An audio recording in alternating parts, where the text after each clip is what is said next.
de prepararnos para este curso y ruego que tu Espíritu Santo nos dé en todo momento la sabiduría, la inteligencia, la sensibilidad y también la capacidad que necesitamos en todo momento.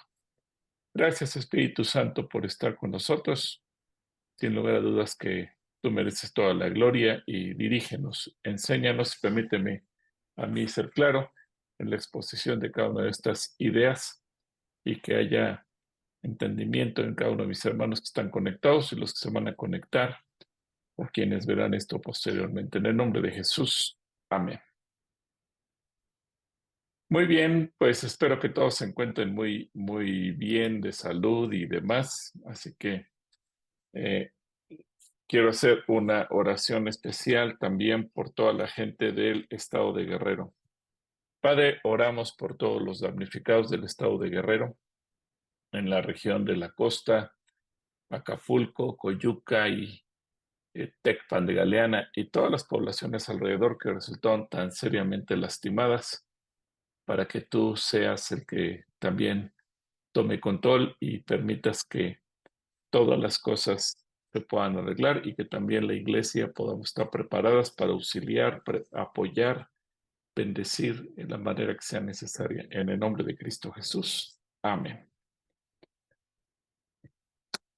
Antes de iniciar, si ya el Centro Cristiano Calacoya se convierte en centro de acopio, es que si ustedes conocen a alguien o entre sus familiares, amigos, alguien quiere participar trayendo cosas, será bienvenido y en lugar de enviar a los centros de acopio del gobierno, es mejor que lo podamos hacer y se estará planeando un par de viajes con nuestro hermano Héctor Álvarez para poder llevar incluso que diferentes tipos de personas, bloques de 30 a 35 personas que quieran ir a apoyar en todo lo que sea necesario. Hermana Margarita, antes de iniciar la clase, dígame. No sé si podría compartir una petición de oración que me hizo el pastor Fajardo sobre la salud de uno de sus compañeros. Su nombre es, ay mi Dios, Jesús bendito, Javier, Javier Rodríguez Cruz. Están dándolo como desahuciado y pues él está clamando por misericordia porque es de mucho de su aprecio. Adelante, hermana, si gusta orar por ello y la apoyamos. Gracias. Y Señor, mira, Padre, que tu siervo Saúl Guajardo está clamando por tu misericordia, por su amado amigo Javier Rodríguez. Tú le conoces, Padre, es un joven servidor tuyo que te ama. Él ha depositado su vida en tus manos, Padre, glorificándote, y ahora ponemos delante de ti el estado delicado de su salud. Permite, bendito Dios, que tus manos está su vida, Señor, y si te es grato tenerlo aún bajo tu servicio, derrota toda enfermedad, derrota todo espíritu de muerte en él y darle esa vida asombrosa que él ha de gozar para servirte con todo su corazón. Lo clamamos unidos en el nombre de Jesucristo, nuestro Señor y Dios, que es nuestro sanador. Amén. Amén. Muchas gracias. Bueno, pues comenzaremos con la clase de hoy. Habíamos empezado hace 15 días con el inicio de la restauración. La semana pasada vimos iniciar la restauración con la persona que ha ofendido, cometido el adulterio. Y hoy vamos a ver la parte de la persona ofendida, quien ha sido víctima del adulterio. Así que voy a compartir la pantalla para iniciar esta noche. Y tenemos que hablar de que el camino del ofendido, es decir, la persona que ha sido víctima, que en un alto porcentaje son las mujeres, que es quien descubre el adulterio, quien es víctima del adulterio, aunque también esto aplica en el caso de los hombres, porque también tenemos muchos casos en donde quien comete el adulterio es la mujer y quien es víctima del adulterio es el varón. Pero, repito, en un mayor porcentaje suele suceder al revés, que es el varón el que adultera y la mujer es la víctima. ¿Cómo tenemos que iniciar esto? Enseñando de que su seguridad o su identidad está en Jesucristo, no en el cónyuge ni en el matrimonio. Ahora, esto es importante que lo podamos entender. Y antes de mostrarles algunos pasajes bíblicos, quedándonos con esta idea, que la seguridad y la identidad está en Jesucristo, no en el cónyuge, no en el matrimonio. Quisiera escuchar sus opiniones, así es que dejo de compartir pantalla y quisiera ver ustedes qué opinan de esto, cómo guiar a una persona o por qué centrarnos en este punto, que el punto central es Jesús, no el cónyuge, no el matrimonio. ¿Qué opinan ustedes? Creo que muchas veces cuando alguien confiaba plenamente en una persona y esta persona traiciona esa confianza, la persona traicionada puede sentir que pierde el rumbo porque donde tenía puestos sus ojos, su confianza y su seguridad era su cónyuge. Sin embargo, Jesús nos da una identidad a nosotros, Jesús nos llama por nuestro nombre y Jesús nos da un propósito. Y ese propósito es muy independiente de si estamos casados o no estamos casados, o si hay una persona a nuestro lado o no. Aún de si somos padres o no, tenemos un llamado específico. Y ese llamado no se quebranta ni se rompe porque una persona, un humano, traicionó, porque es algo divino. Ok, muchas gracias, Jade. Cuando una persona se siente traicionada, y ha utilizado bien el término, Jade, se siente traicionada, suele pensar que se acabó todo, ya no hay nada por hacer, ya incluso muchas veces se llega a culpar a Dios. ¿Por qué el Señor lo permitió? ¿Por qué el Señor no me protegió? ¿Por qué no tomó control del corazón de mi cónyuge para que no lo hiciera? ¿Por qué Dios me falló? Entonces, se suele llevar el conflicto conyugal al nivel de quién falló fue Dios, porque Dios no estuvo atento a mi matrimonio, Dios no estuvo atento a mi relación con mi cónyuge, y como Dios no estuvo atento, por culpa de Dios, es que mi cónyuge falló, fue que mi cónyuge pecó, fue que mi cónyuge no hizo lo correcto. Entonces, eso, eso suele estar muchas veces en el corazón de la gente. Incluso se podría pensar que eh, en ese momento la parte ofendida pone en tela de juicio si va a seguir adelante con Jesús, si lo va a seguir a pesar de todo. Y eso muchas veces complica las cosas. ¿Por qué? Porque siente que ah, todo en su vida se acabó, que ya no tiene sentido.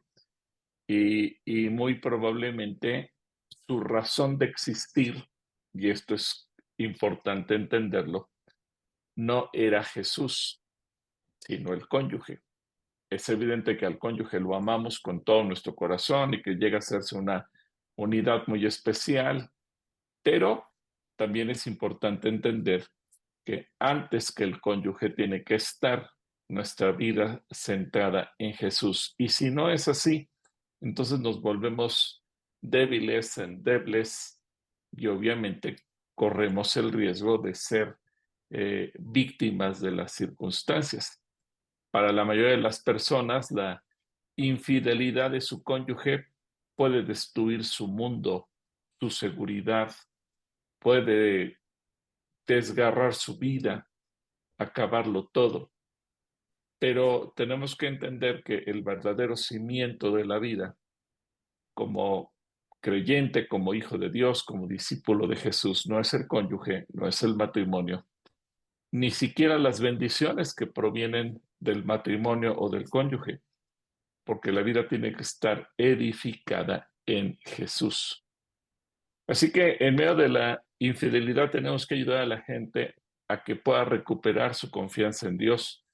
Y ese es el punto central, que el hecho de que la persona que más ama, la persona en la que más confiaba, la persona con la que se sentía identificada, le haya fallado, no significa que la vida se terminó, no significa que sus propósitos se acabaron, no significa que ya no hay esperanza, sino que tenemos que acercarla nuevamente a Jesús. ¿Y qué es entonces lo que la persona tiene que hacer? A ver, quiero escuchar a Diego y luego a Fernando. Adelante, Diego. Gracias, pastor. Buenas noches a todos. Me surge a mí una pregunta aquí que no es de hoy, sino de tiempo pasado. En Edén, cuando el Señor les pide a Adán, a Eva, no comer del huerto, porque la consecuencia sería la muerte, hay una separación. ¿Sucede eso mismo con esta sola carne? Porque al ser un matrimonio ya son una sola carne. Y al haber pecado, en este caso de fornicación, ¿sucede esa separación? ¿Puede haber alguna similitud? ¿Hay alguna semejanza, pastor? Puede haber, pero no necesariamente. Por eso estamos viendo la parte de la restauración. Evidentemente que si nos vamos estrictamente a la ley, incluso a lo que Jesús señala, podría haber la posibilidad de una separación, desde luego que sí, pero lo que estamos buscando a través de este curso es que se logre la restauración, porque Jesús es un Dios que restaura, que ama, que perdona, y por lo tanto tenemos que buscar el camino de la restauración. Así que evidentemente que va a haber muchas consecuencias de muerte, no física, pero muerte de confianza, muerte de quizás de expresiones de cariño, muerte de comunicación, muerte de muchas cosas, pero nuestro propósito aquí es empujar a la pareja a la restauración. ¿Sí, Diego? Sí, pastor, muchas gracias. Gracias. Fernando, Gracias, pastor. Muy buenas noches a todos.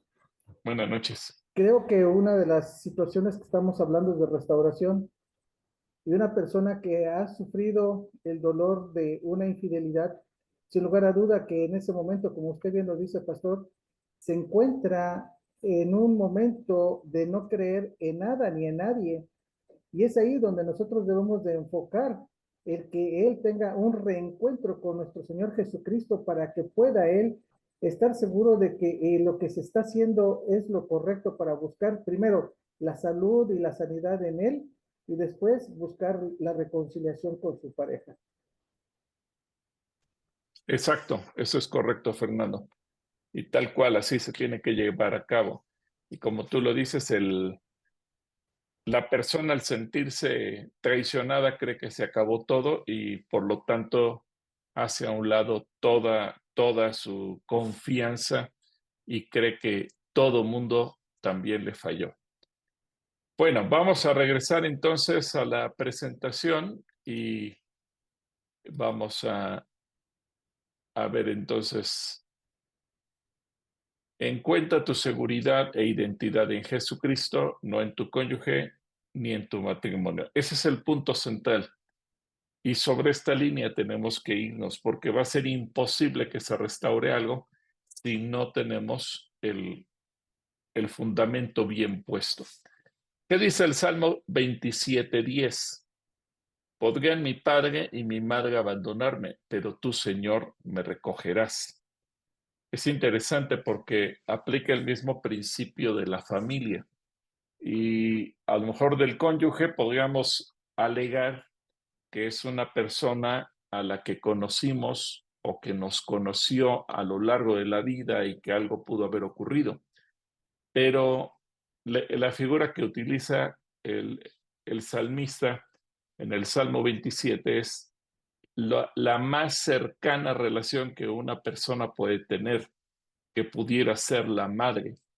¿Por qué? Porque en la madre estuvimos viviendo 9 meses en su vientre, venimos del interior de su cuerpo, pero aclara, aun si ella nos abandonara, el Señor es que nos recoge. Aún el Padre en el que confiamos el amor, si nos abandonara, con todo el Señor nos recogerá. Eso significa entonces que podría la persona más cercana del universo abandonarnos, traicionarnos, dejarnos, pero eso no significa que Dios lo haga. Así que es el Señor el que nos recoge. Y el Salmo 73, versículo 25 y 26, dice, ¿a quién tengo en los cielos? Solo a ti. Sin ti no quiero nada aquí en la tierra. Aunque mi cuerpo y mi corazón desfallecen, tú, Dios mío, eres la roca de mi corazón. Eres la herencia que para siempre me ha tocado. ¿Qué significan esas palabras? Pues que no hay persona, no hay lugar, no hay absolutamente nada que nos pueda dar la certeza y la seguridad de lo que anhelamos a lo largo de la vida, sino solamente Él. Así que sin ti no quiero nada aquí en la tierra.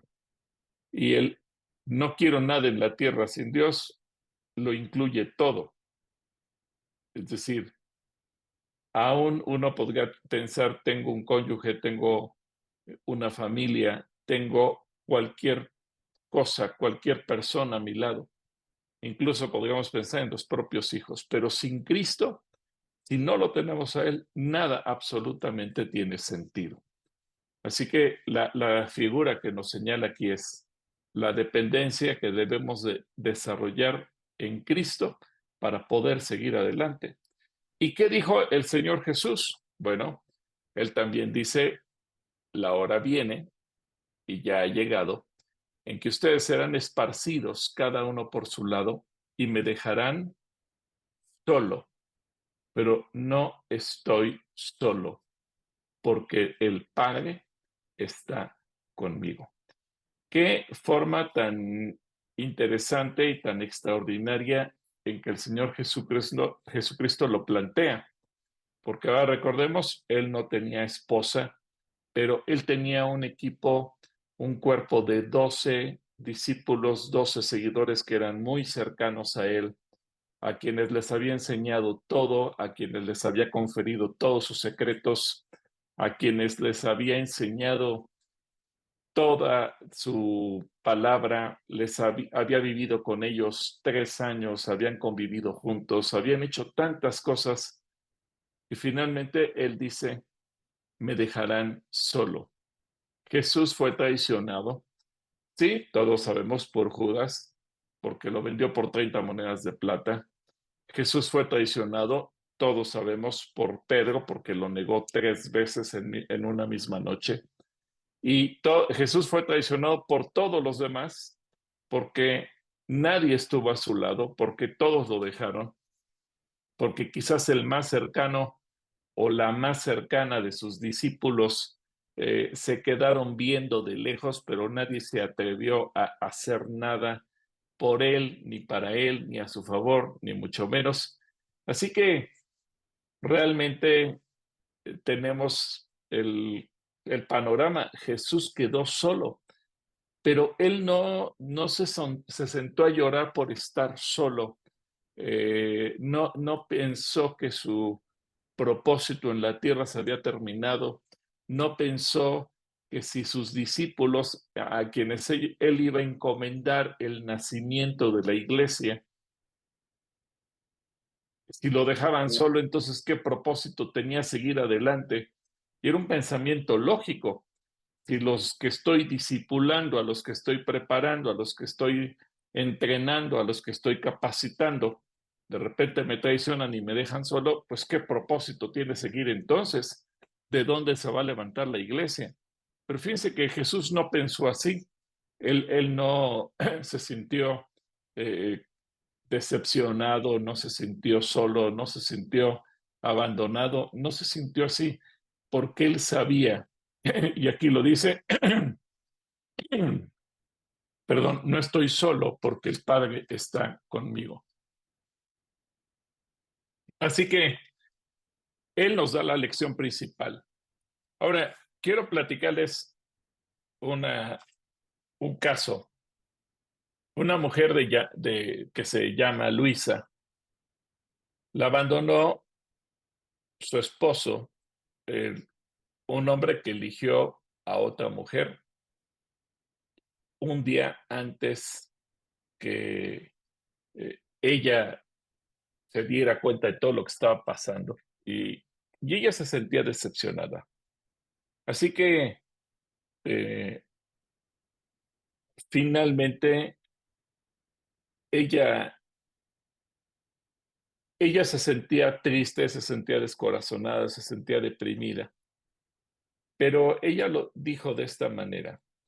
En ese momento, cuando él tomó las cosas y se fue, yo no lo veía, pero ahora sí lo veo.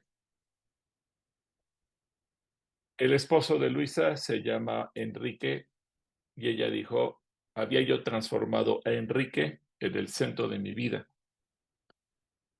Dios lo había yo hecho a un lado y me di cuenta que no había yo sido fiel con Jesús.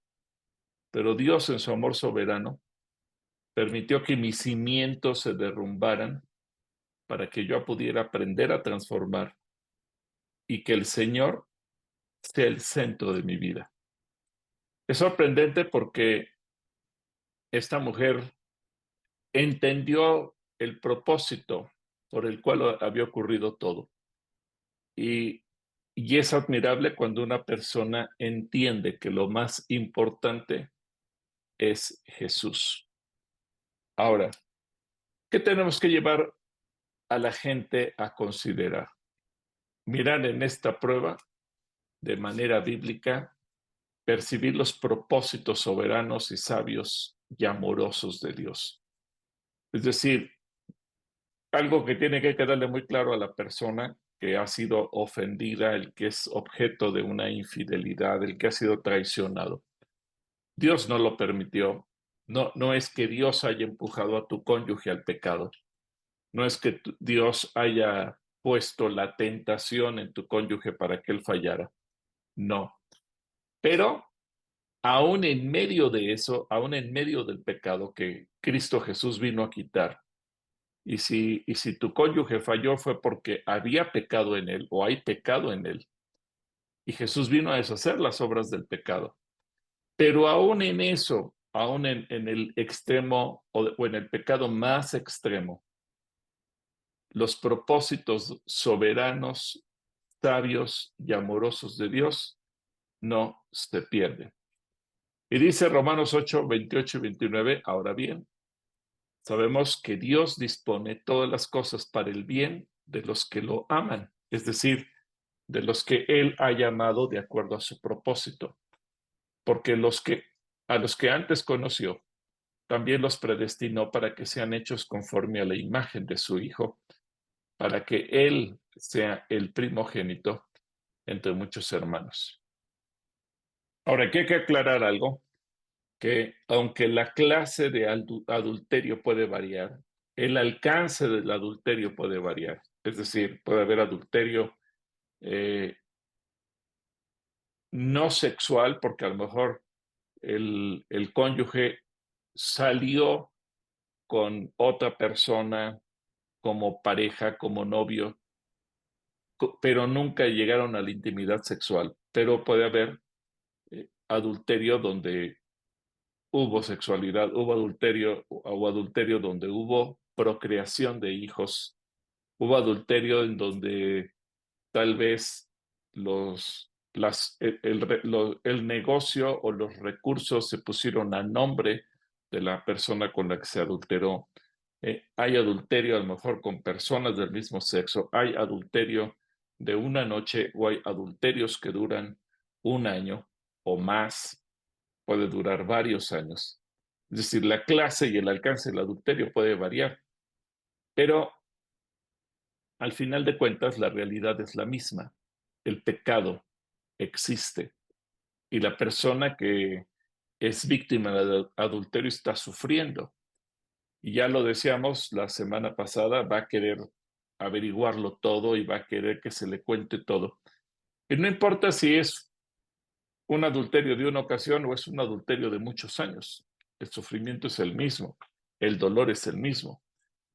Y viéndolo desde esa perspectiva, la Biblia se abre de repente ante la víctima y podemos encontrar pasaje tras pasaje, libros enteros como el libro de los Salmos, como Santiago, como Primera de Pedro, o incluso Apocalipsis, que hablan a los creyentes contra los cuales alguien pecó. Y Dios es el que recuerda a los que sufren que la palabra del Señor es nuestro cimiento firme y que nuestra fe no puede variar por las circunstancias o las personas que nos rodean. Y que gracias a Cristo, nuestra alma, nuestro corazón puede estar tranquilo. Pero también nos advierte que Satanás va a intentar zarandearnos, que en medio de las pruebas nos va a hacer perder la fe. Y entonces nos enseña Romanos que el propósito soberano de Dios, el propósito sabio de Dios, el propósito amoroso de Dios, aún en las pruebas más difíciles, aún en los momentos más complicados, aún cuando decimos, ¿y eso cómo puede ayudar a alguien? Bueno, aún en esos momentos, Dios quiere que nosotros nos parezcamos más a Él. Por eso dice, ahora bien, sabemos que Dios dispone todas las cosas para el bien de los que lo aman, es decir, de los que Él ha llamado de acuerdo a su propósito, porque a los que antes conoció también los predestinó para que sean hechos conforme a la imagen de su Hijo. Y este es el punto clave. Él quiere que nosotros nos podamos parecer más y más a Él.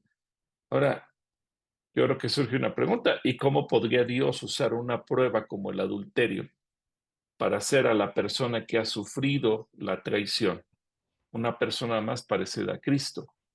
Bueno, en primer lugar porque Jesús mismo vivió la traición. En segundo lugar porque cuando la gente está buscando la ayuda, tiene que entender que tiene que acercarse más a Dios. Y creo que este es uno de los puntos que tenemos que cuidar, porque regularmente la gente viene al consejero buscando no acercarse más a Dios, sino acercarse más al cónyuge. No viene a restaurar su relación con Dios, viene a restaurar su relación con su cónyuge. Y aunque la relación con el cónyuge va a tener su momento de restauración, no podemos olvidarnos que la parte más importante es la relación con Dios. Y es la que solemos muchas veces olvidar como consejeros, porque a lo mejor nos metemos tanto a tratar el problema que se nos olvida tratar la parte espiritual. Así que muchas veces el cónyuge ofendido, cuando revisamos su vida espiritual, su vida espiritual se vino para abajo. Pero hay cónyuges que en medio de la crisis se fortalecen. ¿Por qué? Porque ahora buscan más a Dios, su vida de oración se intensifica, su comunión con la palabra se hace más fuerte, comienzan a tener tiempos de ayuno como mucho tiempo atrás no tenían y, y van entendiendo que la oportunidad de experimentar el sufrimiento, la soledad, la traición, quizás no comparable con la que Jesús sufrió, pero sí en parte, y Jesús por eso se identifica con el ser humano, porque Él se identifica con nuestro dolor, Él se identifica con el dolor del que ha sido traicionado. Pues entonces la persona se empieza a sentir más y más cercana a Jesús, quien es nuestro Salvador, nuestro sumo sacerdote, nuestro Redentor. Y el Señor va a usar esas pruebas para exponer el pecado que permanece en nosotros, para sacar a la luz aquellos puntos ciegos o aquellos puntos en los que quizás no nos hemos dado cuenta que aún tenemos.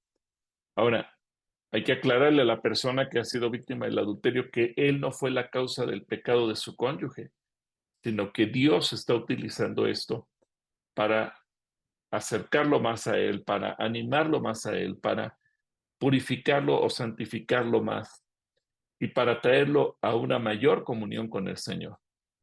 Y es que Dios quiere poner consuelo en las pruebas y para ello necesita también que la gente que ha sufrido esté cerca de Jesús para poder ser consolado. En 2 de Corintios capítulo 1, versículo 3 y 4, 2 de Corintios 1, 3 y 4, dice, bendito sea el Dios y Padre de nuestro Señor Jesucristo, Padre de misericordias y Dios de toda consolación, quien nos consuela en todas nuestras tribulaciones. Ojo, Él nos consuela en todas nuestras tribulaciones, para que también nosotros podamos consolar a los que están sufriendo, por medio de la consolación con la que nosotros somos consolados por Dios. Así que este es un punto central. Algo que Dios le ofrece al ofendido es el consuelo.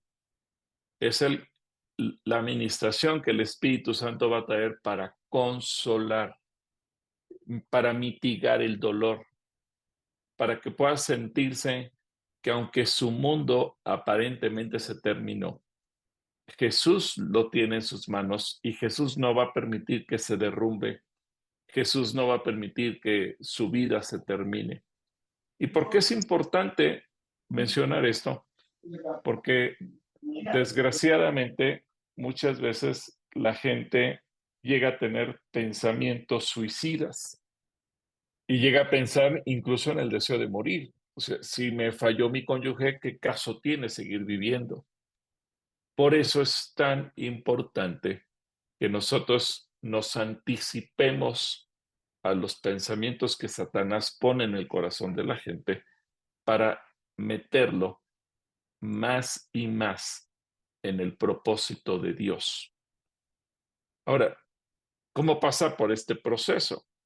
Bueno, 1 Pedro capítulo 4, versículo 19 dice, de modo que los que padecen según la voluntad de Dios, encomienden sus almas al fiel Creador y hagan el bien. ¿Qué significa esto? Primero es poner la vida en las manos de Dios. Y segundo, quitar todo deseo de venganza. Que este es uno de los problemas con los que muchas veces se tiene que lidiar en un proceso de restauración del adulterio. Miren cómo el Espíritu Santo inspira al apóstol Pedro para hablar acerca del proceso de la consolación. Encomendar el alma al Señor. ¿Qué incluye el alma? Bueno, déjenme salir un momento para que podamos aquí comentar. Encomendar el alma. ¿Qué creen ustedes que piensan, que conocen de la Escritura, que incluye el alma para podérsela encomendar al Señor? ¿A qué se refiere cuando habla de encomendar el alma? Ah, A las pues emociones, sí, exactamente, a las emociones, a tu corazón, a todo lo que tú pensamiento. sientes en esos momentos, porque sí es muy duro todo ese proceso. Te sientes como si estuvieras en rehabilitación. Sí. Ok, muchas gracias, Lore. Dice ME, a ver, ME. Los sentimientos, amado, todos los pensamientos que pueden venir como dardos de fuego, que son los que deprimen, aniquilan, dice el proverbio, tal es su pensamiento, tal es él. Entonces, los pensamientos con los que se tienen que enfrentar, yo creo que son unos de los más difíciles porque, y más cuando hay hijos que se tienen, pues la mujer en este caso tiene que, a pesar de lo que pueda sentir o estar luchando, pues tiene que levantarse. Entonces, como dice la palabra, llevando cautivo todo pensamiento a la voluntad de Dios, ¿no? Y cautivar esos pensamientos con la palabra. Esa es la manera en la que, pues el alma ahí nos juega un papel muy difícil en lo que es el pensamiento, porque un pensamiento se vuelve una emoción y una emoción nos lleva a una actitud en la que, pues puede dar buen fruto o mal fruto. Ok, muchas gracias, Soco. Ujú. Alexa Villarreal. Tiene que ver con, dice la palabra de Dios, que engañoso es el corazón más que todas las cosas. Y cuando se pasa por una situación así, pues, o sea, primero te sientes culpable, ¿no? Aseguro yo tuve la culpa de que el otro me haya puesto el cuerno, algo hice mal, ¿no? Pero después también está y empieza una batalla en la mente de quién es el culpable, yo, tú, lo que tú decías de querer investigar más detalles, y entonces esa culpabilidad, ese yo tengo la culpa, después se convierte en ese deseo de venganza, porque el corazón es engañoso. Entonces el alma es eso, los sentimientos, las emociones y los pensamientos. Ok, muchas gracias, Alexa. Sara, adelante, Sara. Hola, bendiciones. Bueno, es justo parte de lo que iba a decir, todo lo que dicen los hermanos, y también creo que después de que una persona padece engaño, vienen pensamientos de desconfianza, y entonces comienzan a dudar si de verdad ya hubo un perdón, una restauración, o puede que lo siga engañando, e incluso pueden continuar los celos, el querer estar investigando el celular, el querer estar sabiendo dónde está, o sea, justo eso, ¿no? Que comienzan a luchar con los pensamientos después del engaño, ¿no? Entonces también sería eso. Así es, muchas gracias, Sara. Ahora, la segunda pregunta que nace de este versículo, hagan el bien.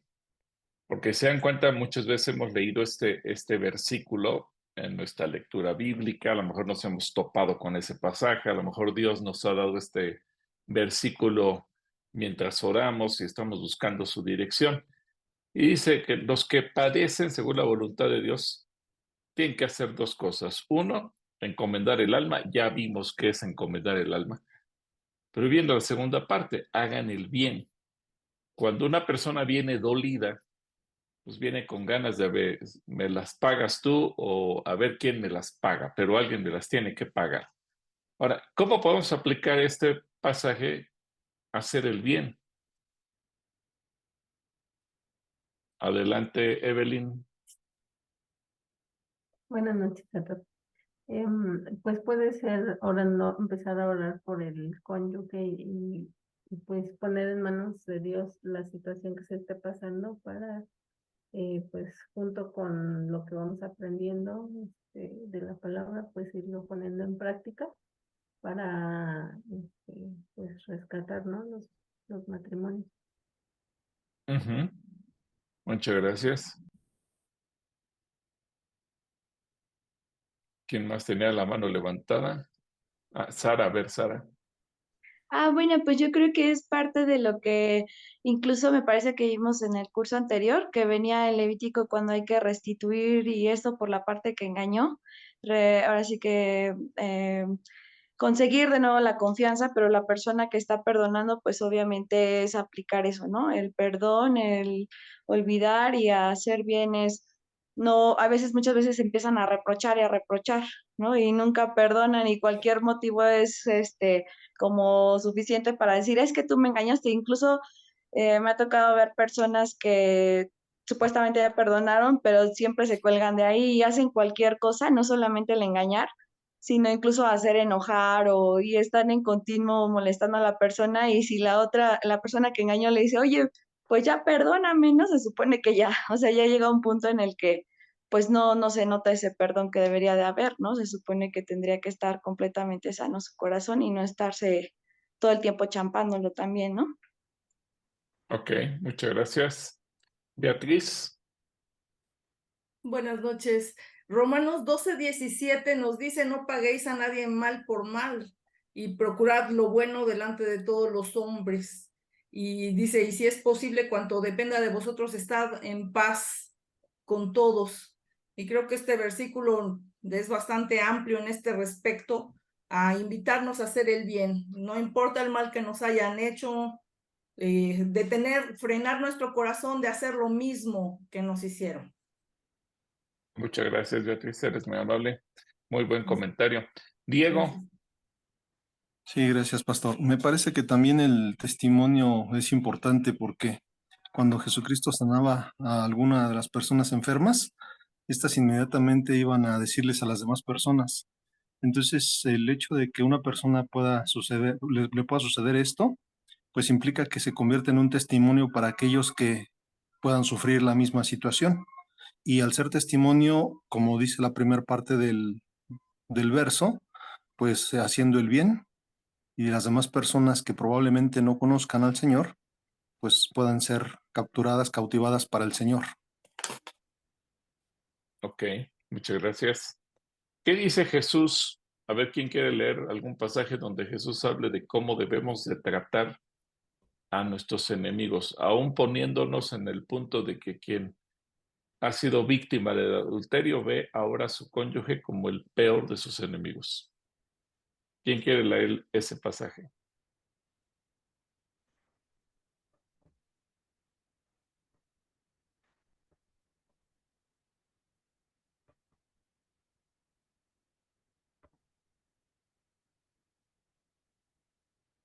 De la Cruz 10. Adelante, Pepe. ¿Cómo no, Gil? Buenas noches, dice, amad a vuestros enemigos y bendecid a los que os maldicen. Haced bien a los que os aborrecen y orad por los que os ultrajan y os persiguen, Mateo 5:43. Y es precisamente, ¿no? La intención al hacer el bien es, si tú me estás a mí ultrajando, como dice la última parte del versículo, en lugar de devolverte mal por mal, como yo no soy igual y yo voy a ser diferente a lo que el Señor me ha enseñado, voy a actuar diferente y te voy a devolver bien por el mal que tú me hiciste. Perfecto, muchas gracias. Muchas gracias. Sí. Bueno, regresemos entonces a la pantalla para ver lo que sigue a continuación.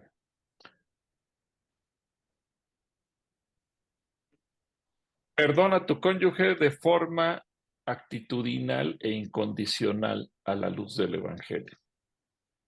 ¿Qué significa esto? Porque podríamos quedarnos simplemente en el hecho del perdón, pero el perdón tiene que ver con una actitud y el perdón tiene que ver con una condición. Por eso es que el perdón se tiene que demostrar con las actitudes que se tomen, pero también el perdón se tiene que otorgar incondicionalmente. Marcos 11, que es un pasaje paralelo a lo que nos leía Pepe de Mateo 5:43, dice, y cuando oren, si tienen algo contra alguien, perdónenlo para que también su Padre que está en los cielos les perdone a ustedes sus ofensas, porque si ustedes no perdonan, tampoco su Padre que está en los cielos les perdonará a ustedes sus ofensas. Así que el perdón no tiene condición o no se puede condicionar por lo que Jesús nos enseña aquí. Si tienen algo contra alguien, perdónelo para que también su Padre que esté en los cielos perdone a ustedes sus ofensas, porque si ustedes no perdonan, tampoco su Padre los perdonará a ustedes.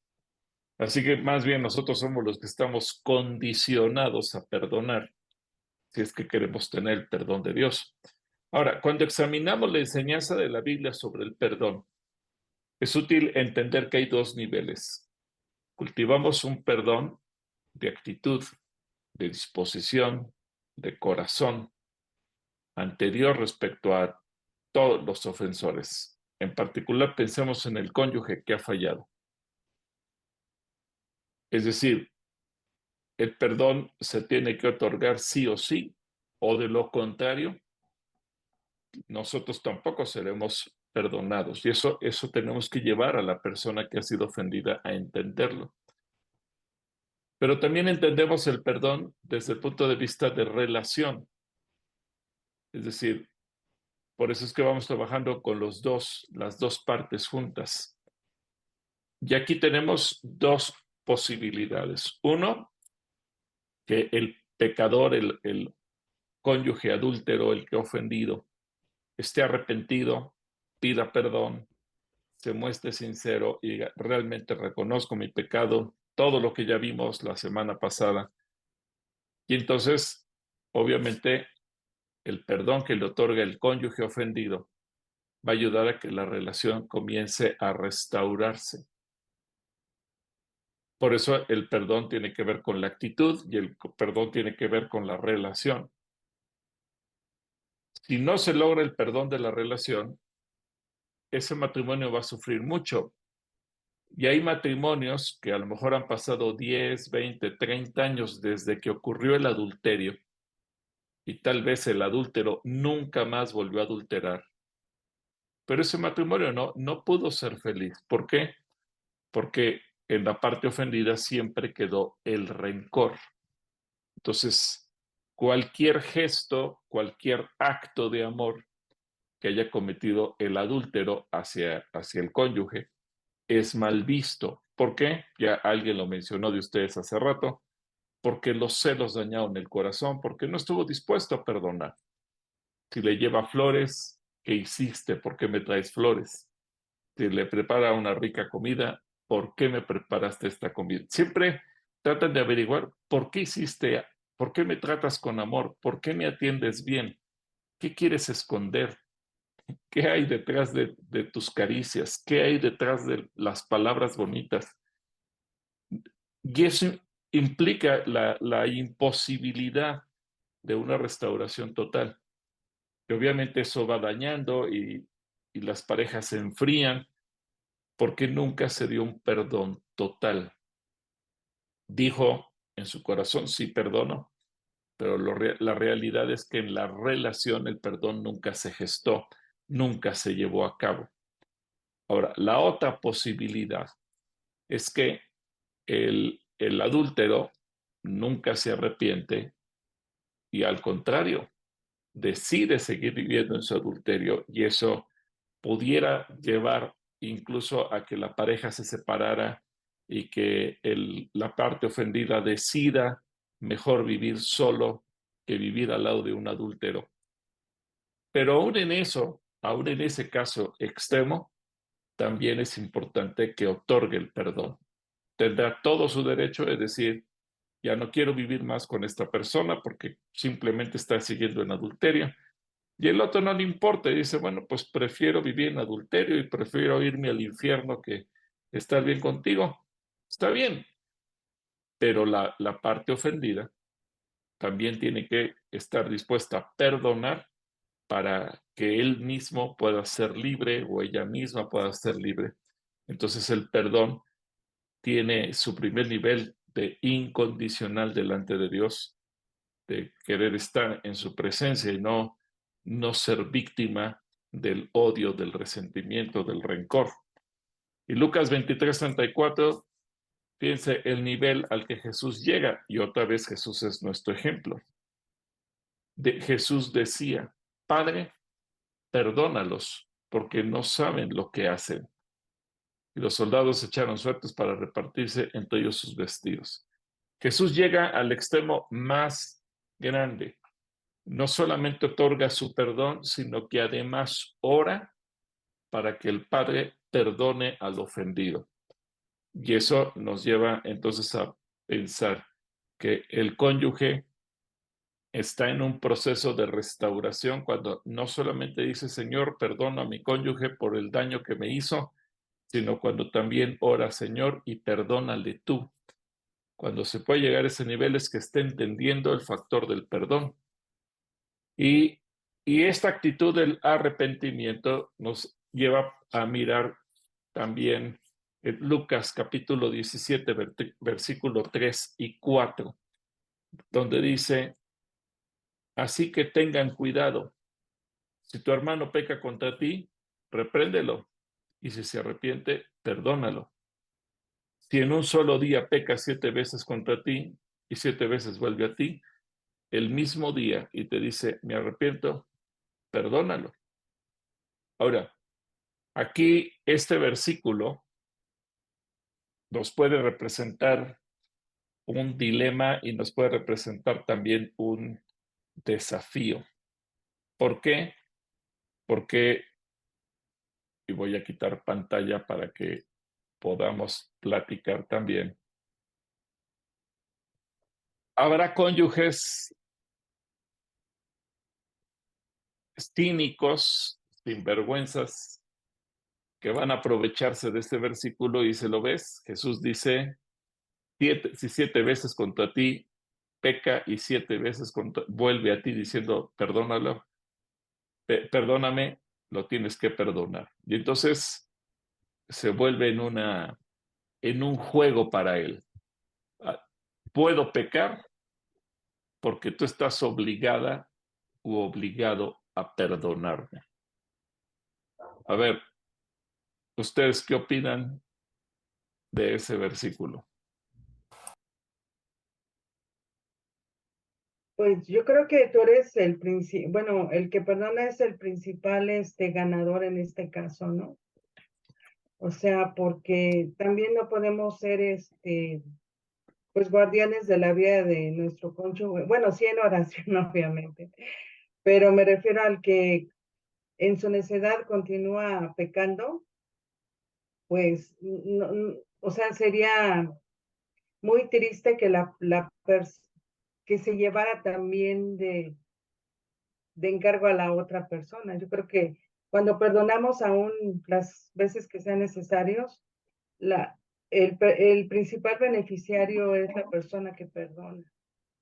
Entonces, esa es una sabiduría y una fortaleza que solamente se obtiene del Señor, arraigados en Jesucristo solamente. Ok, Soco, muchas gracias.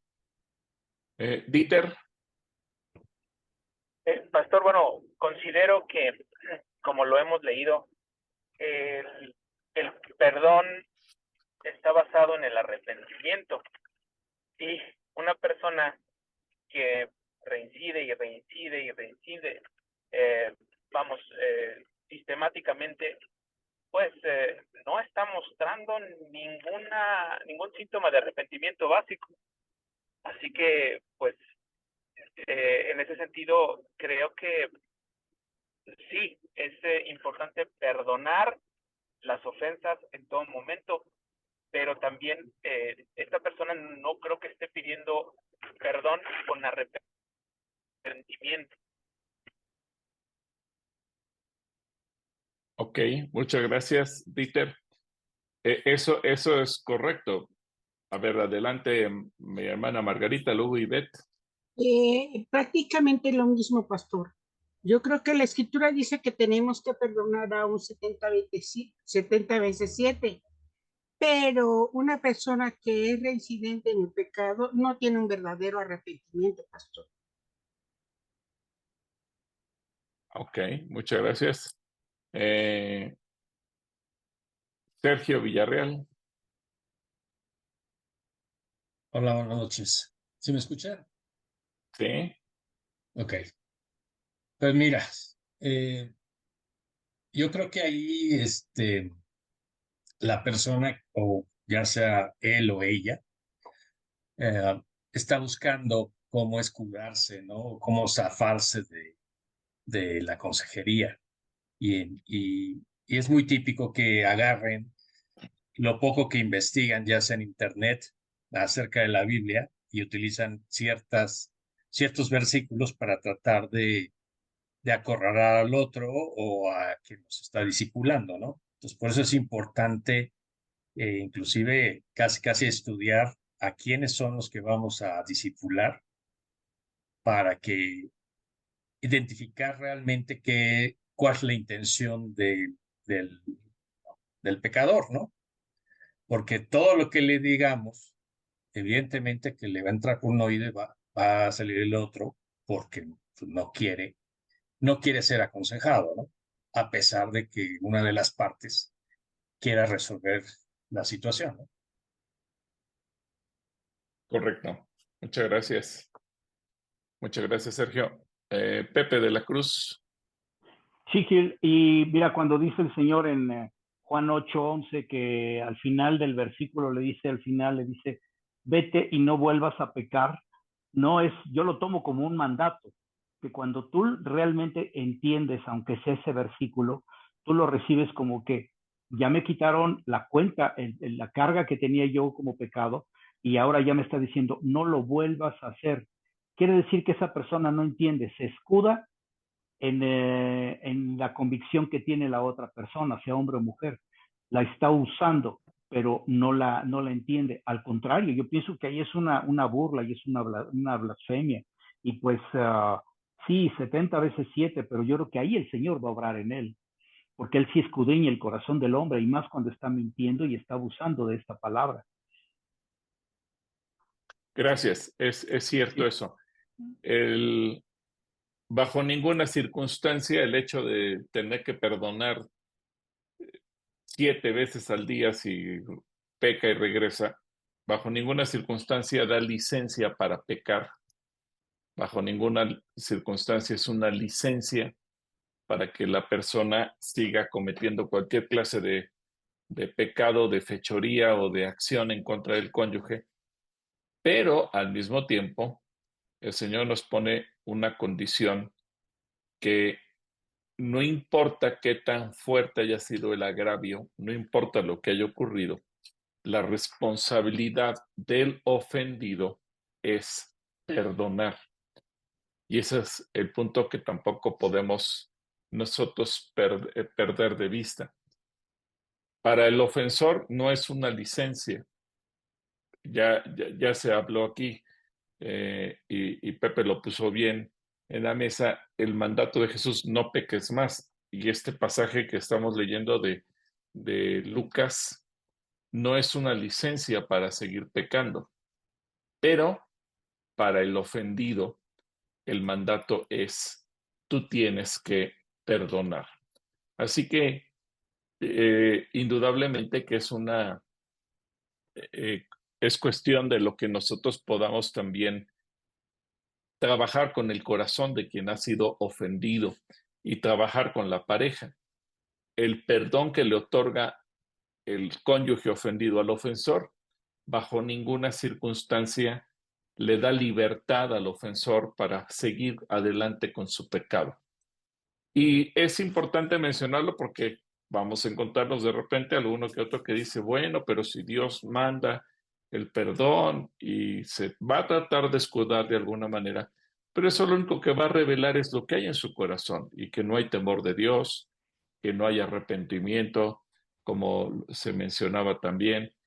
Es decir, es una persona que tal vez simplemente está fingiendo que tiene miedo de perder al cónyuge, pero que realmente no está dispuesto a cambiar su vida. Y eso es parte del tratamiento que tenemos que seguir. Ahora, ¿cómo sería en la práctica el perdón de actitud? Primero de Pedro 2, 22 y 23 dice, Cristo no cometió ningún pecado, ni hubo engaño en su boca. Cuando lo maldecían, y esta es la parte práctica, cuando lo maldecían, no respondía con maldición. Cuando sufría, no amenazaba, sino que remitía su causa al que juzga con justicia. Así que el que juzga con justicia es el Padre, y eso implica de parte del ofendido liberar al cónyuge adúltero de tu propio juicio y encomendárselo a Dios. Quizás esta es la parte más difícil de trabajar en el corazón de quien ha sido ofendido. ¿Cómo soltar del corazón lo que tiene?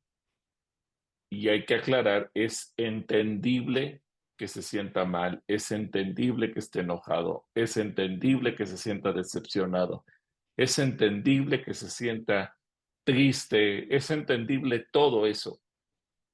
Pero ahora el objetivo es que suelte el juicio, que diga, yo no lo voy a juzgar, Yo tengo que orar por su perdón, yo tengo que orar por su arrepentimiento, yo tengo que orar por su salvación. Pero dejarle el problema al que juzga con justicia, que es el Padre. Y ese es el perdón de actitud. Otorgar el perdón sabiendo que es Dios el que se va a encargar de todo y que no le corresponde a Él tratar de juzgar, porque si Él juzga, Él va a pretender castigar y el castigo lo va a ver desde el punto de vista de la venganza o lo va a ver desde el punto de vista de obtener algo a cambio de, y no se puede caer en ese juego. Romanos capítulo 12, versículo 19 al 21. Fíjense lo que dice: no busquemos vengarnos, amados míos. Mejor dejemos que actúe la ira de Dios, porque está escrito: mía es la venganza, yo pagaré, dice el Señor. Por lo tanto, si nuestro enemigo tiene hambre, démosle de comer. Si tiene sed, démosle de beber. Si así lo hacemos, haremos que éste se avergüence de su conducta. No permitamos que nos venza el mal. Es mejor vencer al mal con el bien. Ahora, este es otro pasaje que puede generar polémica o enfado, mejor dicho, enfado en quien ha sido ofendido. Porque si tú le dices, no trates de vengarte, así que si tu cónyuge ofensor tiene hambre, dale de comer, si tiene sed, dale de beber, te va a decir, oye, pues vas completamente contrario a lo que yo pienso o a lo que yo quiero. Pero aquí el punto es que estos consejos los da el Espíritu Santo, no son ideas nuestras. Y Él es el que pone la regla de cómo hacer las cosas. Así que el punto en cuestión es que quien ha sido ofendido se atreva a hacer lo que el Espíritu Santo dice en Romanos 12. Dejar el juicio a un lado, no buscar la venganza, pero al contrario, en lugar de vengarse, tratar de hacer el bien al que le hizo el mal. A ver, ¿qué opinan ustedes y cómo se les ocurre que el ofendido puede hacerle el bien al que ya le lastimó demasiado? ¿Qué piensan ustedes de eso? Pues de entrada, orar por él y en segunda, ayudarlo en lo que se pueda. Ok, muchas gracias. Buena observación. ¿Alguien más?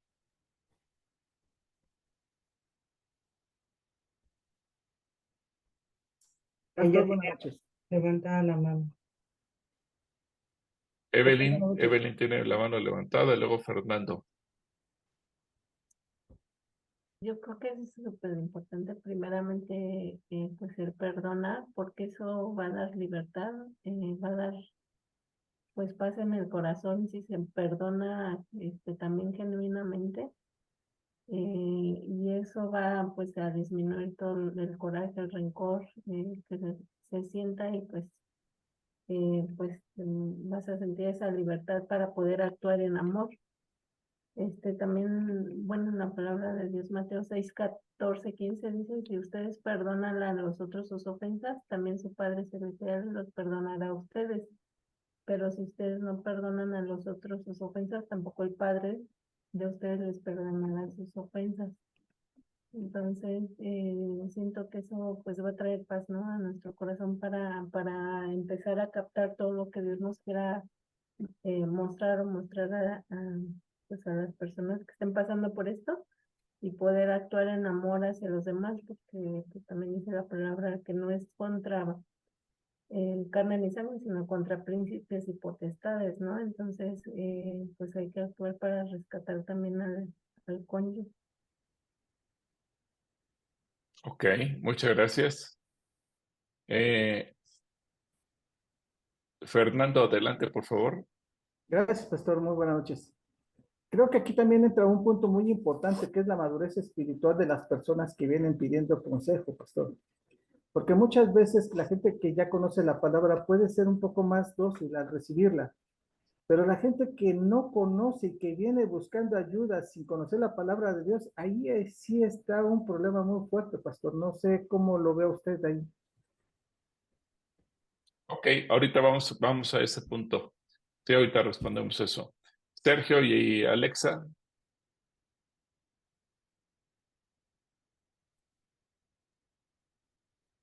Ahí estoy. Tenemos que llevar a la persona que quiere, vamos, rescatar a la otra, contestando, vamos, la pregunta concretamente.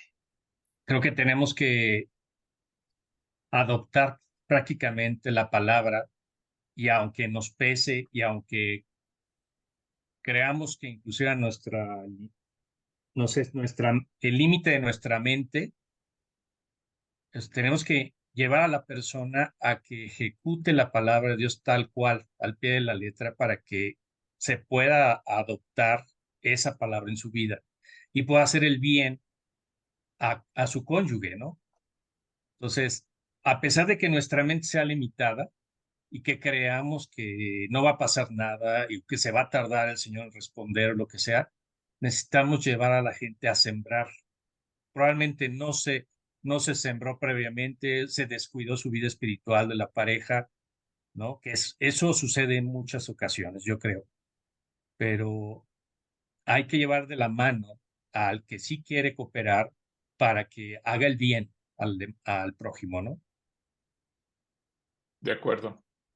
De acuerdo. Muchas gracias, Sergio. Y Soco, aunque tu pantalla dice mi.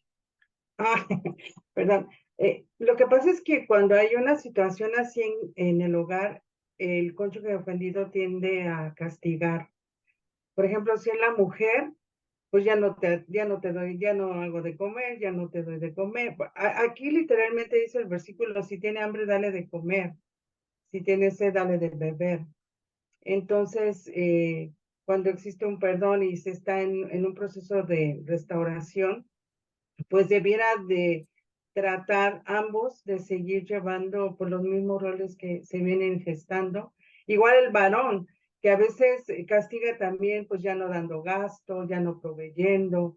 Entonces todas esas cosas se llegan a dar y aquí la palabra pues está invitando a que, pues para que empiece una buena restauración, no dejemos de hacer lo que tenemos que hacer. Bueno. Ok, ¿se acuerdan de que vimos que se iban a cumplir los propósitos de Dios? Y uno de ellos es que nos parezcamos más a Él. Así que si Jesús lo hizo, ahora Él quiere llevarnos también a ese extremo, porque el punto central que Él tiene es que se quite toda la amargura del corazón. Recordemos que lo que Dios quiere es tratar con el corazón del que ha sido ofendido. Y si su centro, si su cimiento ya no es Cristo, pues evidentemente ahora vamos a llevarlo a que tome acciones que parecen suicidas, parecen una locura porque van en contra de la corriente de lo que el mundo piensa. Pero nosotros no vamos a dar consejos según el mundo, vamos a dar consejos según Dios. Y entonces es ahí donde nos tenemos que meter. No es normal pensar, y yo creo que muchas veces cuando hemos leído este pasaje de Romanos 12, de no busquemos vengarnos, amados míos, mejor dejemos que actúe la ira de Dios. A lo mejor muchas veces lo podemos aplicar a una guerra, a dos enemigos que se odian a muerte, pero pocas veces lo aplicamos tal vez en el contexto del matrimonio, en donde se tiene que llevar a cabo esa restauración. Y muchas veces vamos a ver que el cónyuge ofensor se arrepiente porque le pega más en su corazón el amor de aquel a quien ha ofendido que sus insultos.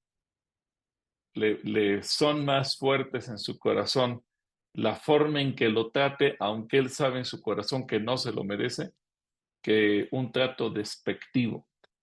Pero eso sería una ganancia en el ofensor.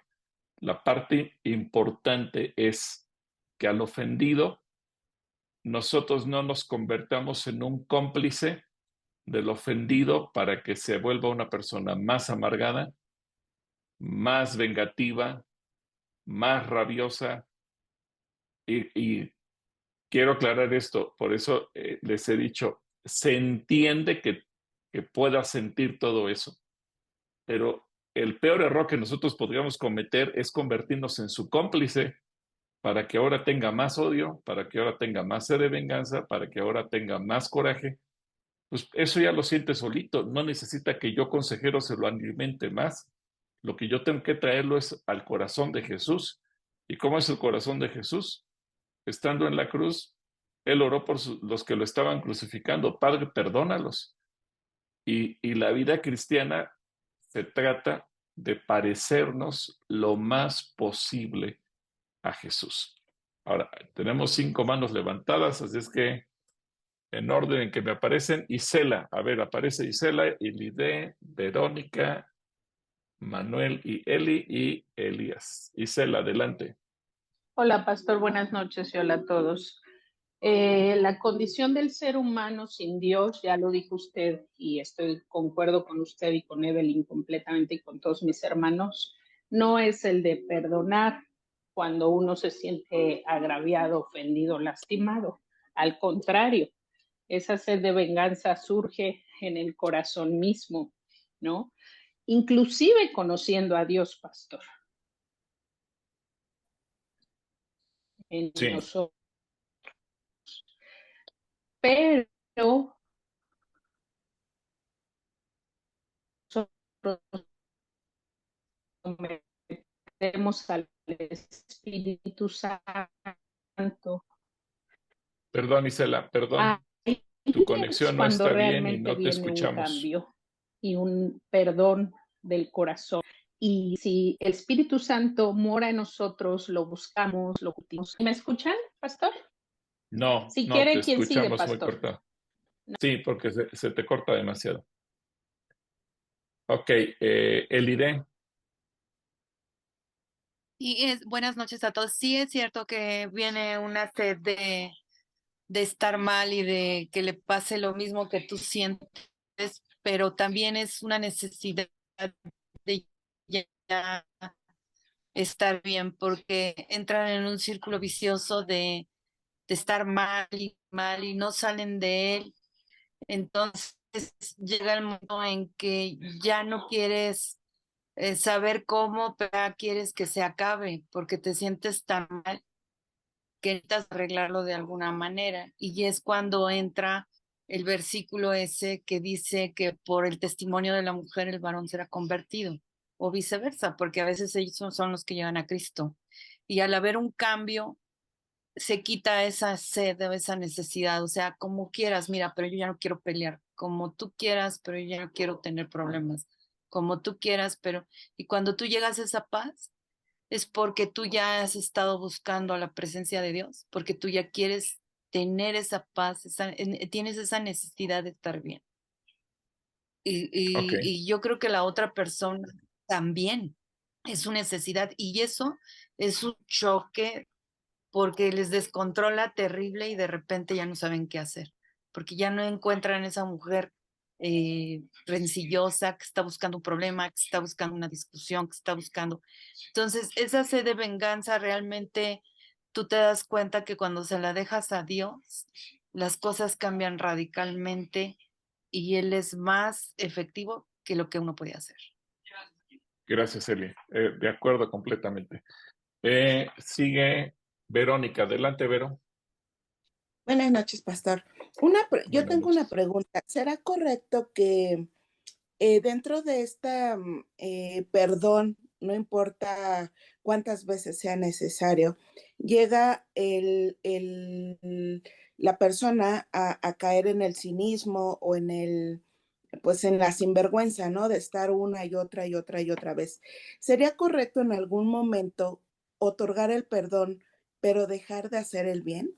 Es decir, o sea, si yo te he hecho el bien a pesar de todo lo que has hecho, en algún momento ya decir, ya, o sea, sí te perdono nuevamente porque has caído, lo has hecho nuevamente, sin embargo, ya no puedo más y también a lo mejor para hacerle un bien a esa persona, podría ser en algún momento cortar el bien para hacerle un bien a esa persona quizá que genere que el adúltero tenga una, pues, que recapacite quizá en algún momento.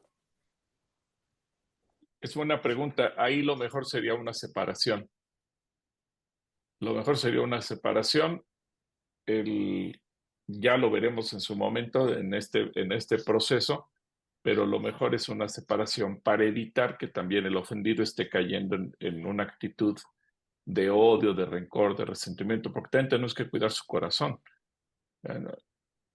para que tampoco se pierda. Ujú. Sí, pero en este caso, si el ofendido a lo mejor dice, y sí, yo te sigo perdonando, o sea, no tiene rencor, no tiene nada, al contrario, tiene misericordia, ¿no? Pero a lo mejor eso genera que el adúltero siga y siga y siga, ¿no? Porque pues al final siempre va a ser perdonado, ¿no?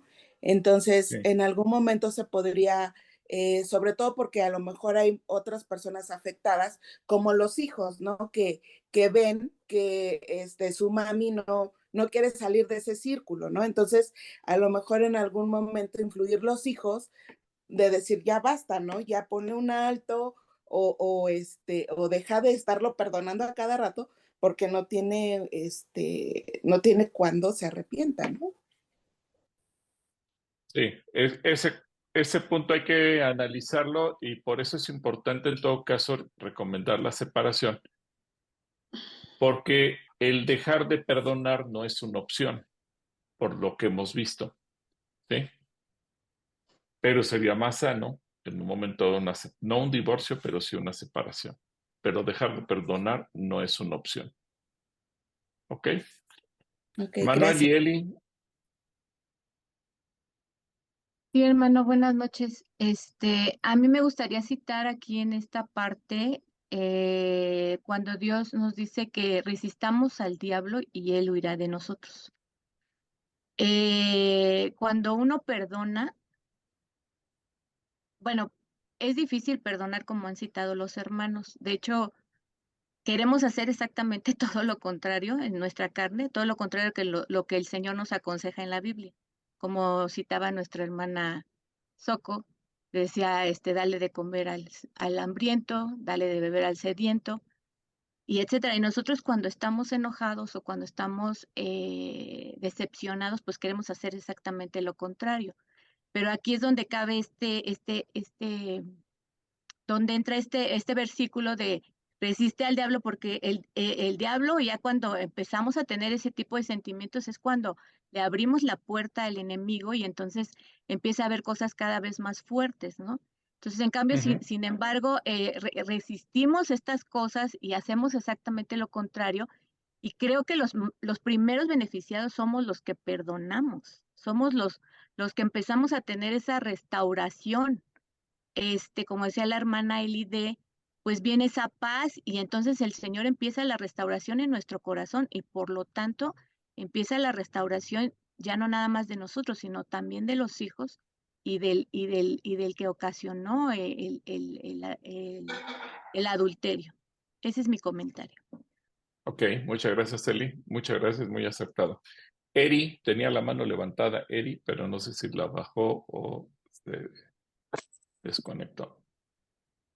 Sí, hermano, ya la bajé por Ah, ok. el comentario de la hermana que le respondió que sí puede ser una separación. Lo que pasa es que yo también pensaba en esa parte, digamos, en el área sexual. O sea, pues ahí también hay un problema serio, porque si esta persona busca parejas, pero, o sea, sexuales, pues también es riesgo, ¿no? Para la vida de de la ofendida o del ofendido. Entonces, por Claro. eso, sí, también hay esa parte, pues es la más involucrada, ¿no? Al ser esposos. Claro que sí. Y ese es un punto muy importante que también vamos a tocar en alguna otra sesión. que si bien en un buen porcentaje se disminuye la vida íntima y es uno de los puntos por los que empieza a surgir la problemática, no en todos los casos sucede así, y en muchos sigue buscando la intimidad, y es ahí donde se pone en riesgo a la pareja, porque se tiene contacto sexual con otras personas y obviamente hay riesgos de contagios y de transmisión sexual y de muchas otras cosas más que ya veremos también en su momento. Gracias, Eri. Elías.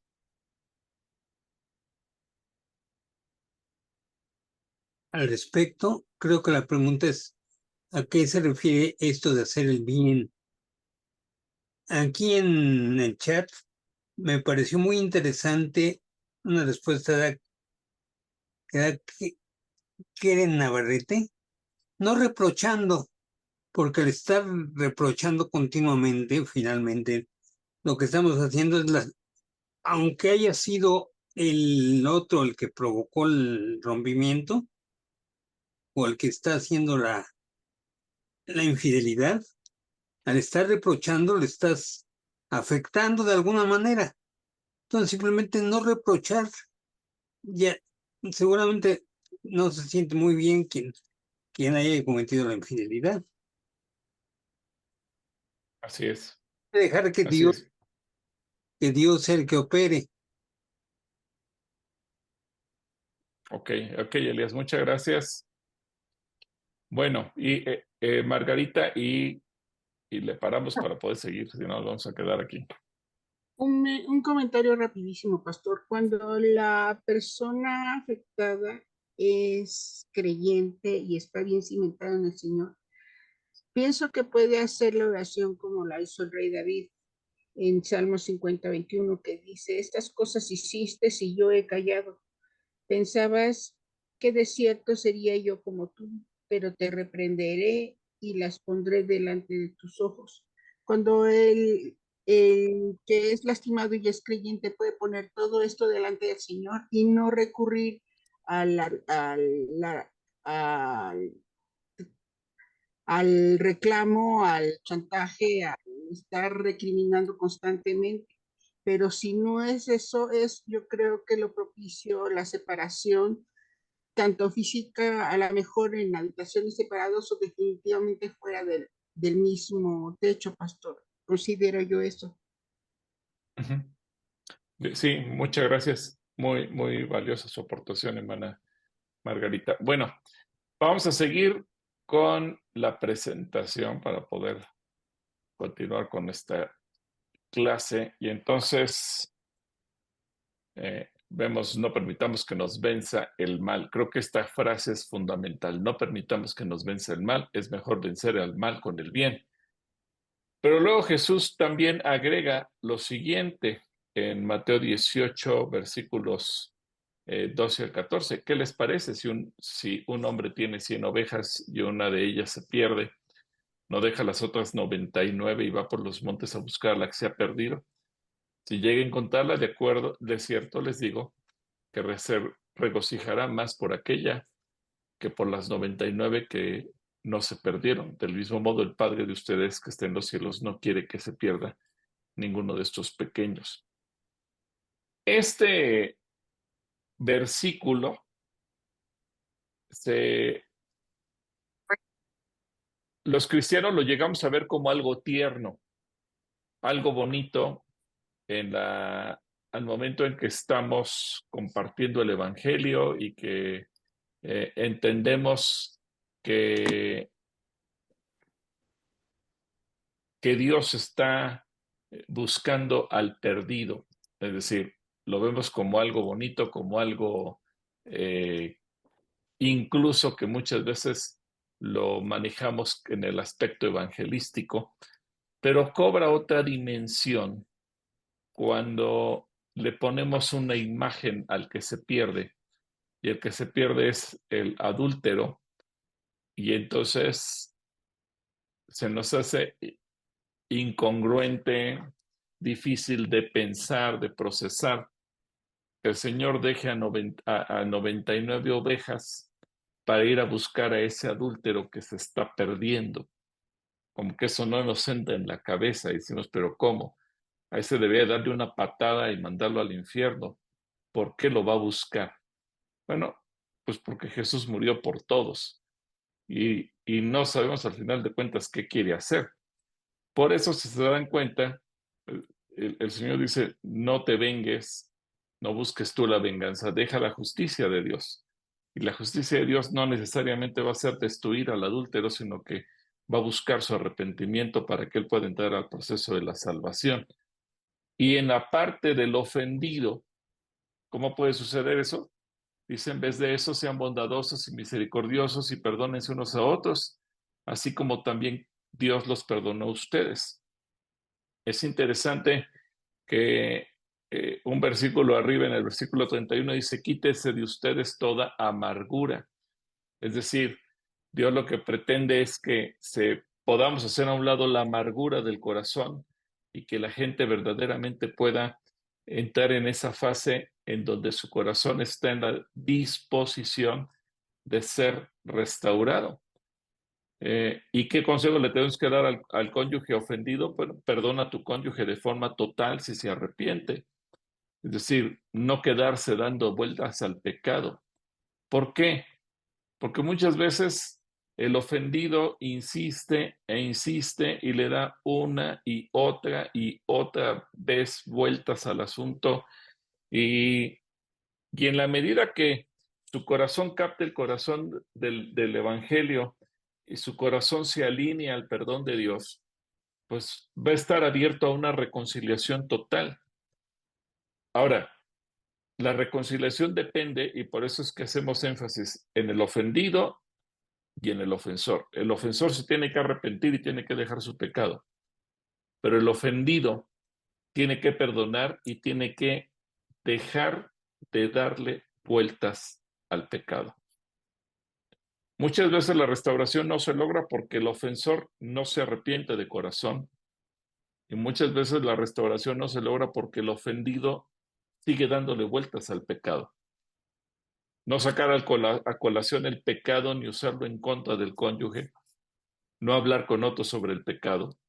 Es decir, a veces no es solamente el que cada vez que puede va a estar recordando que un día adulteró, sino que cada vez que puede va a hablar con todo mundo en la iglesia. Si va al supermercado, empieza a hablar mal del cónyuge adúltero, en el trabajo, con amistades, con parientes, con todo mundo. Y cada vez que puede va a hablar con otros sobre el pecado. Y obviamente eso va a ser un freno para la restauración. Entonces también se tiene que tratar en ese sentido, para no ventilar el pecado y llega un momento en que, pues a lo mejor el ofensor ya se arrepintió, ya hizo lo que tenía que hacer, ya lo pasamos por todo el proceso y literalmente dejó el pecado. Pero ahora se tiene que enfrentar con que él ya es conocido como el adúltero porque el cónyuge ofendido ya se encargó de hablar con toda la gente que le fuera posible para etiquetarlo como tal. Así que por eso es tan importante tratar el tema del perdón, porque cuando Dios nos perdona, Él hace una declaración y una promesa en donde nuestros pecados son sepultados en lo profundo del mar. Pero ahora el cónyuge que ha sido ofendido y está dispuesto a perdonar debe estar dispuesto también a realizar todas las acciones importantes para poder otorgar el perdón y no permitir que el pecado se interponga entre la pareja o dificulte la relación personal.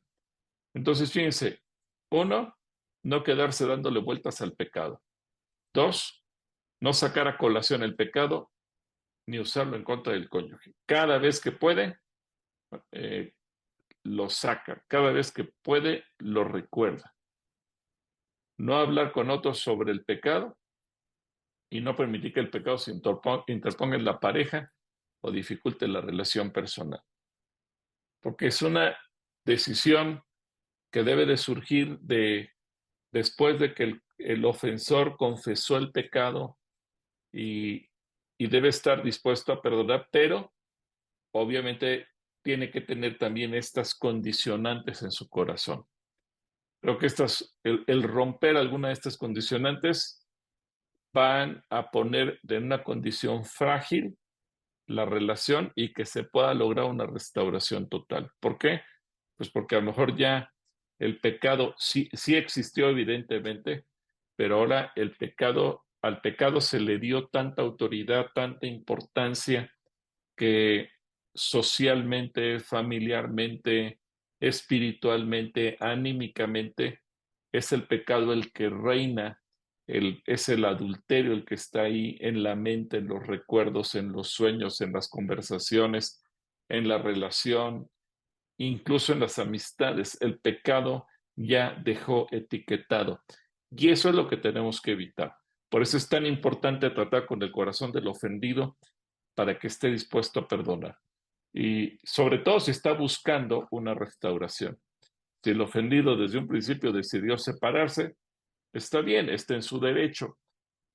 Pero estamos hablando de una persona que viene a buscar restauración y que aunque esté enojada y aunque esté lo que sea, a como dé lugar tenemos que buscar ayudarle a mantener las cosas en cierto orden para evitar que las cosas se compliquen más. Y tenemos que hacerle ver lo siguiente: entiende la naturaleza del proceso de estas cuestiones, aborda los malos recuerdos cuando vayan surgiendo. ¿Por qué? Porque vivir una vida de perdón y aprender a confiar en el cónyuge que les ha fallado, pues implica también un desafío. Así que seguramente va a haber recuerdos y seguramente va a haber pensamientos, eso no se pueden evitar. Por eso acuérdense que comenzamos viendo encomienda tu alma al Señor, porque en el alma es donde están los pensamientos, en el alma es donde están los recuerdos, en el alma es donde están los sentimientos. Pero de repente va a haber sorpresas porque cuando la persona siente que ya perdonó, va a haber recuerdos que le van a atormentar y lo importante es que la gente no quede presa del pecado. Y más allá de que pueda ser ministrada y más allá de que oremos por esa persona, ella tiene que aprender a hacer lo siguiente. Uno, a orar. Y decirle, ora, repasa las promesas del Evangelio. Y por eso es que tenemos que centrarla tanto en Cristo. Renueva ante Dios tus promesas de perdón. Que también esa persona pueda estar consciente delante de Dios, Señor, yo mismo estoy dispuesto a perdonar. No solamente es creer las promesas del Evangelio, porque Dios no miente y Él va a cumplir todo, sino renovar esa persona misma sus promesas de perdón para que no deje que la furia, el enojo, la venganza vuelvan a apoderarse de su corazón. Y tenemos que decirle, concéntrate en verdades bíblicas claves sobre Dios y sobre su Hijo Jesús, y dirige tus energías hacia la oración, el servicio, incluido tu cónyuge. ¿Por qué? Pues porque a veces se puede ir a servir a medio mundo, pero el cónyuge no está dispuesto a servírsele. Y estos puntos son claves para que la persona pueda entrar en ese proceso de perdón y volver a unirse. Finalmente ese es el punto clave al que tenemos que llegar, el que tenemos que buscar. Así que mientras el cónyuge ofendido y el ofensor van pasando por ese proceso de restauración, reconociendo la gracia de parte de Dios y dependiendo directamente de que Dios vuelva a restaurar y a reconstruir su matrimonio, es importante no dar paso al diablo. Recordemos que el propio Señor nos recuerda en Efesios de ponernos la armadura espiritual, y la armadura implica cubrir el corazón, pero también cubrir los pensamientos, cubrir la parte emocional y sentimental, pero también cubrir aquello que es la parte donde nosotros procesamos nuestras ideas y que muchas veces Satanás pretende aprovecharse de ello para destruirnos. Así que es volver a comprometerse en ese pacto matrimonial y entender que el adulterio surgió por un un vacío que empezó a existir en la relación. Así que esto es parte de lo que nosotros tenemos que comenzar a contemplar y tenemos que ayudar a una pareja. Obviamente no hemos terminado, vamos apenas en el proceso de la restauración y hay muchas cosas más que tenemos que ir estudiando durante las siguientes semanas, pero nuestro objetivo es ayudarle a la pareja a restaurarse, a reconstruir la relación. Evidentemente que cada caso es único y que va a haber muchas variables y que va a haber muchas posibilidades. Hay ocasiones donde tenemos una reacción o podemos tener otra. En ocasiones las reacciones serán favorables, en ocasiones las reacciones serán completamente adversas, pero en general este es un proceso que tenemos que llevar a la pareja cuando está en el momento o buscando la restauración en momentos críticos, que su fe, su confianza se centren en Jesús. ¿Por qué? Porque si el adúltero no vuelve a Cristo, pues puede prometerle al cónyuge ofendido, voy a cambiar, me voy a portar bien, voy a hacer esto y aquello, pero lejos de Cristo no va a lograr nada. Y la parte ofendida, pues puede pensar, quiero recuperar mi matrimonio, quiero restaurar las cosas, pero si su centro y punto más importante es el cónyuge y el matrimonio y se olvida de Jesús, tampoco va a lograr absolutamente nada. La parte clave está en que ambos puedan caminar con Jesús. Sergio tenía la mano levantada. Adelante, Sergio. Bueno, es algo para que me quede claro. Entonces, se tiene que hacer énfasis de que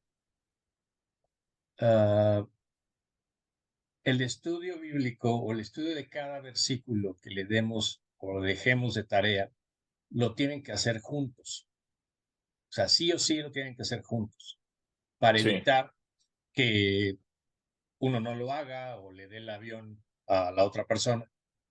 O podemos hacerlo entre las tres personas como seguimiento y aparte darle tarea para que lo hagan juntos. Lo mejor es que sigan las dos líneas juntos, porque eso va a obligarlos a que puedan centrarse en Jesús como pareja y cada uno de manera individual, porque también eso los va a llevar a fortalecer la relación espiritual con Cristo que han perdido. Recordemos que un adulterio nace por dos causas principales. Primero, que se distanciaron de Cristo y eso es lo que lleva a estar vulnerable al pecado. Y dos, que se distanciaron entre ellos y eso dejó un vacío en la relación que en cualquier momento se pudo haber generado a través de otra persona. Por eso es tan importante tomar en cuenta que su vida espiritual tenemos que ayudarlos a restaurarla, juntos y por separado. ¿Sí? ¿Queda claro? Ok, bueno, gracias. Y Eduardo e Hilda también tienen la mano levantada. Adelante, Eduardo e Hilda. Buenas noches. Buenas noches. Estamos escuchando y a mí en lo particular me queda una duda. No quiero ser purista en este aspecto ni verme muy legalista, pero se supone que estamos hablando de matrimonios cristianos que en algún momento de su vida aceptaron a Cristo como su Señor, como su Salvador. Por mínimo que vayan a la iglesia, alguna vez tuvieron que haber sabido las consecuencias del pecado, de de independientemente de cómo se haya dado la infidelidad, se supone que Cristo murió una vez por nosotros, ¿no? Entonces, esa es mi duda.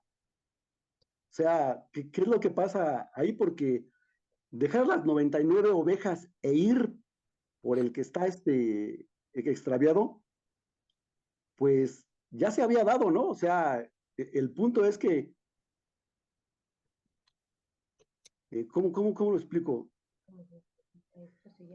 ¿Cómo se suscita esto si se supone que ya conoces a Dios y que incluso ya conoces las consecuencias del pecado, ¿no? O sea, y va en relación con la persona que vuelve a pecar y que vuelve a pecar y que nada más está ahí molestando, ¿no? O sea, no sé si me explico. Sí, te explicas muy bien, Eduardo. Ahora, el punto aquí, como tú dices, a lo mejor uno en la teoría estricta, uno pensaría, pues esa persona ya no merece ningún tipo de misericordia, ya la corremos, ya sabe cuál es la consecuencia del pecado y hasta aquí llegó. Pero el punto es también que el Señor le da oportunidad al pecador de arrepentirse. Y nuestra función como consejeros no es enjuiciar al pecador, sino ayudarlo a volver al redil, ayudarlo a que se restaure. Y pongo el ejemplo de lo que vimos hace rato. Jesús fue traicionado, pero fue traicionado por todos. Uno, Judas pensó que ya no había remedio y terminó suicidándose. El resto, incluyendo a Pedro, que lo negó 3 veces, a pesar de que Jesús se lo había advertido, tomaron la decisión correcta, acercarse a Jesús, y Jesús lo restauró. Y eso es el punto.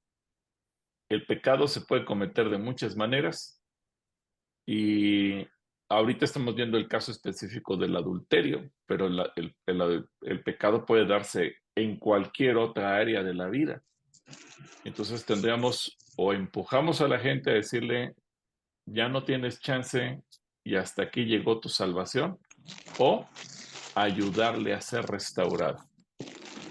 Ese es el punto en el que nosotros tenemos que intentar ayudar a la gente.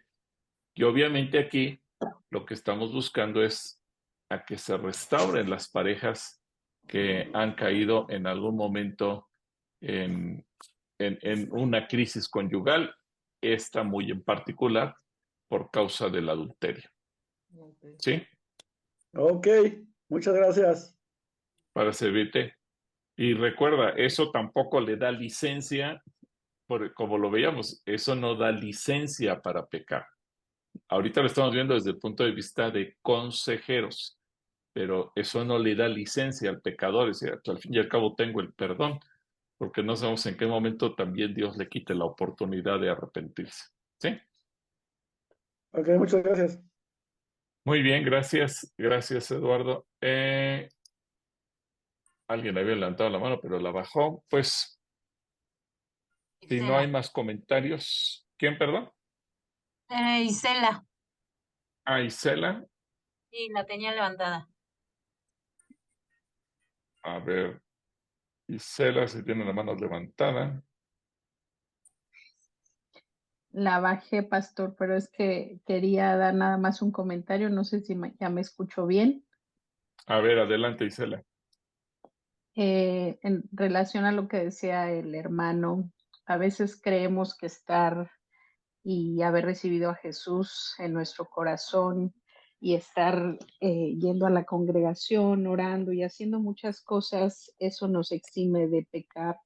Y yo solo les quiero decir que recordemos que estamos en esa batalla llegando a ser como el varón perfecto. Y todos los seres humanos estamos, y más los que conocemos a Jesús, estamos siendo pues acechados por el enemigo. Y muchas veces cuando uno deja en ciertos momentos de buscar al Señor, ya sea el hombre o la mujer, pues se abren esas pequeñas puertas para el pecado y es cuando entra, en este caso, el adulterio, pero pueden ser muchos otros. Y se da más de lo que uno piensa. Y lo que creo yo que pasa es que los seres humanos somos alma, cuerpo y espíritu. Y cuando el alma de dos seres humanos juntos en matrimonio no está en comunión, o el cuerpo, y espiritualmente no estamos fuertes, pues ahí es cuando viene el pecado, ¿no? Pero para eso Jesús nos dio al Espíritu Santo para restaurarnos, para volver a Él, porque todos caemos en pecado constantemente, ¿no? Diario, en todo momento, hasta pues el día de nuestro juicio final, ¿no? Entonces, por esa misericordia que Él nos tiene y nos tuvo, pues es que nos restaura y que nos permite una nueva oportunidad, pastor. Ese era mi comentario que quería decir. Ok, muchas gracias. Pues, ¿qué les parece si oramos y damos gracias a Dios? Nos vemos la próxima semana para poder concluir. Así es que ahí están varias personas y le voy a pedir a Soco, si tú, Soco, nos ayudas ahora para terminar, por favor. Padre, te agradecemos porque eres bueno, Señor, y tú siempre edificas a tu iglesia, Señor, conforme a tu palabra, dice, y conoceréis la verdad, y la verdad nos hará libres de caer, Señor, nuevamente esclavizados del pecado, y aún, Señor, de poder ayudar a los que estén en necesidad. Gracias, Padre, por estas enseñanzas que vienen a través de tu Hijo, Señor, revelándonos, Padre, todas las cosas. Te rogamos que nos ayudes a llevar en práctica lo que tengamos que hacer, Señor, y también si tenemos a un lado a aquellos que están en necesidad, también poder asistirles.